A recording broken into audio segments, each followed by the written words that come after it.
and welcome to Beer Review number 3.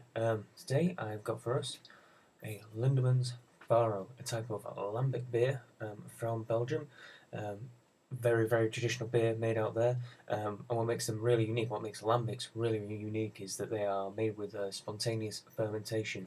So, as opposed from fermenting using a specific type of yeast that is done with spontaneous yeast from the air, can lead to some really interesting results.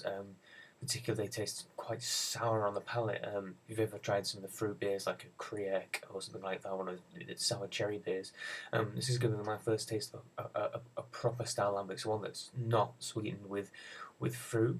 Having said that, a Faro is a lambic that's been blended with candied sugar to combat a bit of that sourness.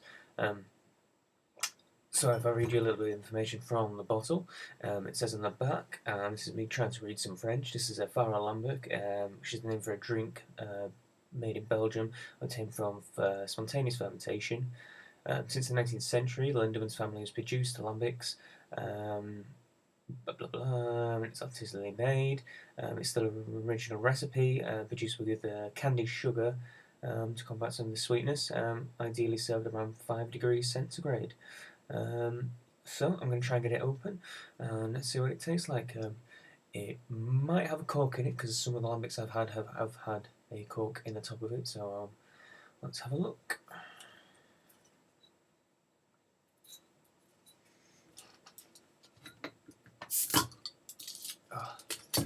Nope, this one actually doesn't have a cork, but if I hold it up, it doesn't show it very well, but there was a lot of steam coming off the top of that. It was all flowing down the sides of the bottleneck when I opened it up, so that's probably a cause of fermentation. If I hold it up to the light above me, I just about make it out. There is a lot of sediment. There's like a massive ring going around the bottom of all the sediment. So yeah, obviously it's bottle fermented as well. I should mention it's 4.5. You can just see that. But there does come with a note that it could increase because of the bottle fermentation. So could be anywhere up to a couple of maybe 4.7, something like that, maybe, or slightly less if it hasn't conditioned as much. So let's do a pour. I've got a wonderful big left glass here. I thought if I'm going Belgian, I might as well use a Belgian beer glass as well. So let's give it a pour. Just hold it up. And it's only a small little bottle we've got here, so I could probably give it a bit of a vigorous pouring as well. And I'm not sure if you can see that there is still quite a lot of yeast at the bottom. There's a nice bit of darkness going on the bottom there. Still quite a lot of yeast. Oh wow. Ooh, first smell. It's really got a sour note on there, but nowhere near as sour as some of the other lambics I've managed to smell. There is a good sweet smell as well. I assume that's the candied sugar coming through.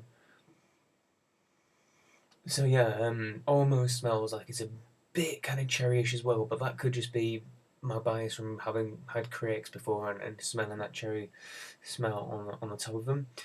Colour wise, it is a wonderful coppery, bronzy colour. It's quite clear.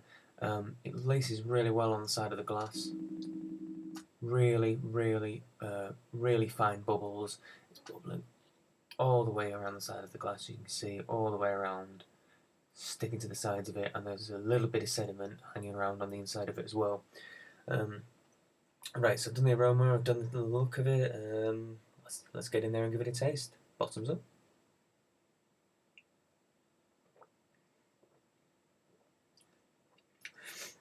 Yeah, it's really quite sweet. Lovely little sour taste to it, and then a wonderful little sweet kick as well. The aftertaste is really sour, kind of lingering sour flavour as well. Certainly interesting for my first proper, I guess, proper lambic, as in unsweetened with a fruit. So I'm quite used to it being a nice sweet aftertaste. It's certainly got a very sugary taste right off the bat, really sugary, and then eases away into a nice sour flavour. It's very pleasant, very Moorish. It makes me want to definitely have another swig, which I shall definitely do.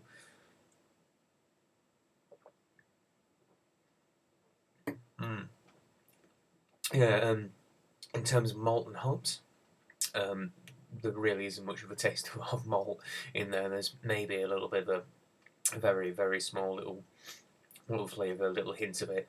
And as for hops, I believe it's a very, very low IBU beer anyway, somewhere around 15% if I remember rightly from the website. Sorry, 15 IBUs if I remember rightly from the website. So you really wouldn't expect there to be much of a hoppy flavour. So it's definitely dominated by this kind of sweet flavour going around the side of my tongues, and then right down the middle and at the top of the palate there's a real sour note. You can probably tell from the way I'm talking, I'm kind of doing that quite a lot. The sour flavour is definitely predominant. Um, from everything I've read about Lindemans, they're kind of an everyman's Belgian beer company. Definitely have their place. Really interesting flavoured beer, and it certainly makes me want to go back into the Lambic world and really try a proper one, something like a Cantillon or something like that.